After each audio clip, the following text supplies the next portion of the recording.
Guys, welcome back to the channel. In this video I'm going to show you how to uninstall a program in Mac.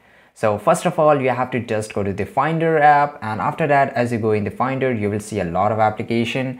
Now you have to select the application which you want to uninstall. If you can't find it, you have to just go to the search bar and you have to search the application.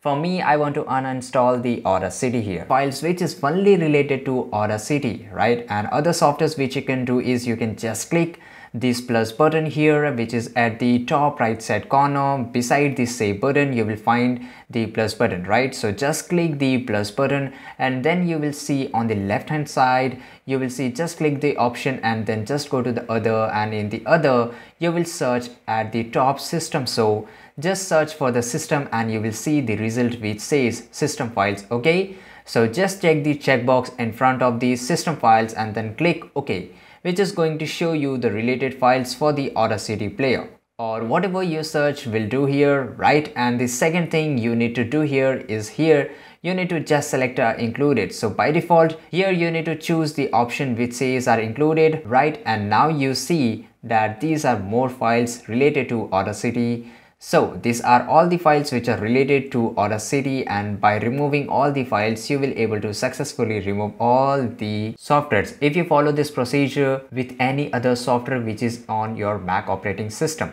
So the last step you need to know is you just need to select all the files and drag all the files on the trash, right? Now, so drag all the files to the trash and this will be deleted. So guys, this is it. If you enjoyed this video, make sure to like this video, subscribe our channel, and see you guys in the next video.